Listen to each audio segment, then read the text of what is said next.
नमस्कार दोस्तों, bank Nifty weekly analysis की एक और वीडियो में आपका स्वागत करता हूं। दोस्तों, बैंक निफ्टी की फाइनल क्लोजिंग हमें मिली है 46,231 की और लास्ट वीक में हमने लगभग 1075 पॉइंट ऊपर जाके क्लोज किया। इसके पहले वाले वीक में लगभग हमने 720 पॉइंट शायद हमने ऊपर जाके यहाँ पे बैंक निफ्टी में क्लोज किया था। तो बैंक निफ्टी धीरे धीरे करके देखिए, पहले इसने अपने सपोर्ट के पास एक बेस बनाया। यहाँ पर भी हमने पहले जब हाई की तरफ हम बढ़ रहे थे तो यहाँ पे हमने काफ़ी टाइम बिताया, लगभग 6 वीक हमने टाइम बिताने के बाद ये ब्रेकआउट दिया। जब ऊपर से नीचे की साइड में आए तो इसी जगह पे हमने 3 वीक यहाँ पे टाइम बिताया और टाइम बिताने के बाद जो हमने ये ब्रेकआउट दिया, अब हमने ऑल टाइम हाई के आसपास की क्लोजिंग दी है। क्लोजिंग बेसिस पे वीकली चार्ट, ध्यान रखिएगा, वीकली चार्ट पे क्लोजिंग बेसिस बोल रहा हूँ कि ऑल टाइम हाई के पास ये क्लोज है। जो लास्ट क्लोज हमें मिला था वो शायद हमें 46,075 का क्लोजिंग बेसिस पे मिला था। ऑल टाइम हाई जो है वो है 46,389 या 379 का ऑल टाइम हाई हमारा है। तो हमने क्लोजिंग बेसिस पे, वीकली चार्ट पे क्लोजिंग बेसिस पे हमने ऑल टाइम हाई पे ये क्लोज किया है, क्योंकि क्लोजिंग बेसिस पे वीकली चार्ट पे पिछला जो क्लोजिंग था वो 46,075 था, लेकिन जो हमारा हाई है वो है 46,389। तो ये मान के चलिए कि 46,400 का हाई यहाँ पे लगा है। उस हाई से लगभग हम 150-160 पॉइंट अभी भी यहाँ पे नीचे हमने क्लोजिंग दी है। लेकिन ध्यान रखिए कि हम चलते हुए कहाँ से आ रहे हैं। मैं बार बार बोलता हूँ, आपको ये जरूर देखते रहना चाहिए कि हम कहाँ से चलते हुए आ रहे हैं। अब यहाँ पे नए जो ट्रेडर हैं नई पोजीशन बनाने से डरे हैं, क्योंकि ये ऑल टाइम हाई के आसपास जाके खड़ा हुआ है। तो नई पोजीशन के लिए सब लोग वेट करेंगे कि मार्केट ऑल टाइम हाई के ऊपर एक बार क्लोज कर दे। देखिए, वीकली चार्ट पे तो हमने क्लोजिंग बेसिस पे ऑल टाइम हाई पे क्लोज किया है, लेकिन डेली अगर आप इंट्राडे चार्ट देखेंगे तो वहाँ पे जो हाई है 46,389 का है। तो उसके ऊपर की क्लोजिंग अब यहाँ पे जरूरी है। यहाँ पे दो तरह का माइंडसेट यहाँ पे काम करता है। पहली बात, ये ऑल टाइम हाई के आसपास है तो सेलर यहाँ पे थोड़े से एक्टिव होकर दिखते हैं। अगर मार्केट में थोड़ा सा भी रिबाउंड यहाँ पे नीचे की साइड में मार्केट चलता है तो सेलर यहाँ पे एक्टिव हो जाते हैं। क्यों एक्टिव हो जाते हैं? क्योंकि ऑल टाइम हाई के आसपास है तो ऑल टाइम हाई को एक रेजिस्टेंस माना जाता है। तो उस रेजिस्टेंस के पास में थोड़े से यहाँ पे सेलर एक्टिव हो सकते हैं, लेकिन वो सेलर पूरी तरह से एक्टिव तब होते हैं जब ये नीचे की साइड में 46,800 के नीचे क्लोज करेगा तब। लेकिन यहाँ पे कुछ पोजीशन सेल की जरूर बन सकती है। अगर मार्केट में थोड़ी बहुत भी वीकनेस दिखती है ना तो यहाँ पे पोजीशन बननी स्टार्ट हो जाएगी, क्योंकि ऑल टाइम हाई के आसपास है तो यहाँ पे पोजीशन बननी स्टार्ट हो जाएगी। तो यहाँ पे वेट करना सबसे अच्छा जो सिनारियो है वो वेट करना यहाँ पे है। वेट कीजिए, यहाँ पे मार्केट अगर थोड़ा बहुत भी नीचे आके अगर ऊपर क्रॉस करता है तो ये एक जबरदस्त मूवमेंट यहाँ पे मिल सकती है। क्योंकि सेलर को पहले मार्केट ने अगर दिखा दे कि हाँ मैं नीचे की साइड में जा रहा हूँ तो काफ़ी सारी जब पोजीशन यहाँ पे बन जाती है और उसके बाद जो ब्रेकआउट होता है तो वो सेलर यहाँ पे अपनी शॉर्ट कवरिंग करने के लिए आएंगे। जब शॉर्ट कवर करने के लिए आएंगे तो मार्केट ऊपर की साइड में यहाँ से निकलते हुए आपको दिखेगा और ये ब्रेकआउट होता हुआ दिखेगा।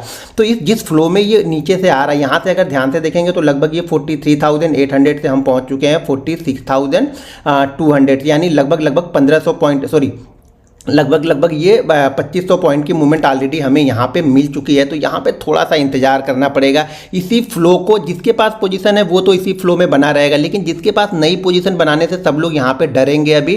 तो इसलिए सबसे अच्छा है कि इंतजार कीजिए। यहाँ पे 1-2 दिन का अगर करेक्शन भी मिल जाए और करेक्शन के बाद अगर मार्केट यहाँ से निकलता है तो ये एक ज़बरदस्त मूवमेंट मार्केट ऊपर की साइड में यहाँ पर निकल सकता है। फिर जिस तरह से निफ्टी जैसे उसने 20,000 को ब्रेक करके 20,200 के आसपास 20 के आसपास पहुंच गया, उसी तरह से यहाँ पर भी एक अच्छी खासी मूवमेंट आपको 1 से 1.5% की दिख सकती है। लेकिन कब? जब मार्केट थोड़ा सा करेक्ट हो। देखिए, इसी फ्लो में आना तो शायद नई बाइंग बहुत तेज़ी से यहाँ पे नहीं होगी, तो बहुत तेज़ी से ऊपर नहीं जाएगा। जैसे ये मेरा एक्सपीरियंस ऐसा बता रहा है कि ये यहाँ पे थोड़ा सा अगर होल्ड कर जाए, मार्केट होल्ड करने के बाद निकलेगा तो एक अच्छी खासी मूवमेंट यहाँ पे मिलेगी। क्योंकि ऑलरेडी हम 2500 पॉइंट चल चुके हैं। तो बहुत सारे लोग यहाँ पे अगर मार्केट थोड़ा बहुत भी करेक्ट होता है ना तो थोड़ी बहुत यहाँ पे प्रॉफिट बुकिंग आ सकती है। उस प्रॉफिट बुकिंग में अगर ये 45,800 के आसपास आता है तो यहाँ पे आपको बायर फिर से एक्टिव होते हुए दिख सकते हैं। तो यहाँ पे आप नज़र बना के रखिएगा, क्योंकि हम ऑल टाइम हाई के आसपास हम यहाँ पे ट्रेड कर रहे हैं बैंक निफ्टी में।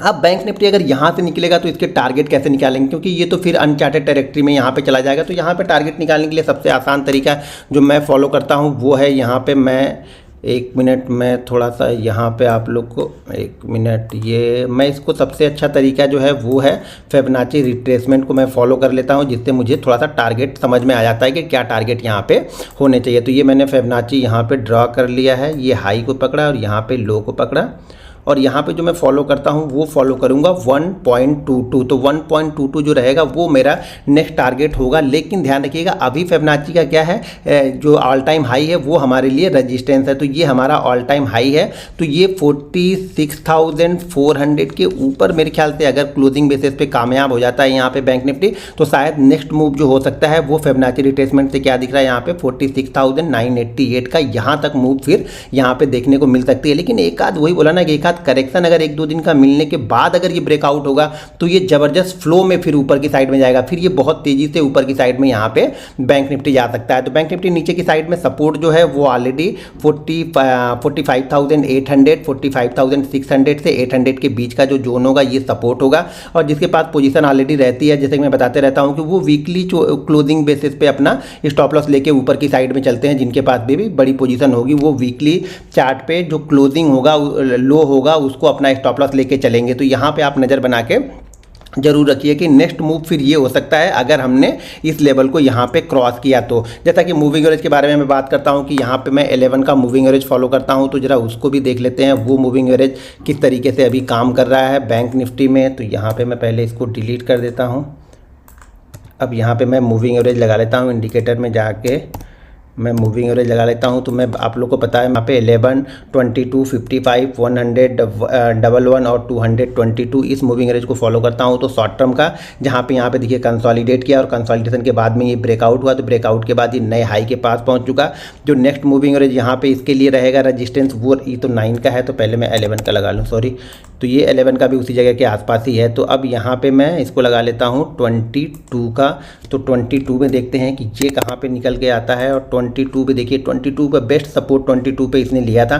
जो लास्ट टाइम भी मैंने शायद जब वीकली एनालिसिस की वीडियो यहाँ पे बना रहा था तब मैंने आप लोग को बताया था कि 22 के आसपास देखिए सपोर्ट ले रहा है। यहाँ पे 22 का रजिस्टेंस ले रहा था। रजिस्टेंस को जैसे क्रॉस किया एक अच्छा खासा यहाँ पे मूवमेंट आया, नीचे की साइड में आया तो 22 के आसपास में ही इसने सपोर्ट लिया और सपोर्ट लेने के बाद धीरे धीरे करके ये ऊपर की साइड में निकलते हुए अपने ऑल टाइम हाई के आसपास आके इसने क्लोज किया है। तो बैंक निफ्टी पे थोड़ा सा नज़र बना के रखिएगा यहाँ पे इसी फ्लो में। तो थोड़ा सा वेट कीजिएगा कि अगर करेक्शन हो और करेक्शन के बाद अगर ये ब्रेकआउट होता है तो मेरे ख्याल से वो एक ज़बरदस्त मूवमेंट हो सकती है बैंक निफ्टी के लिए।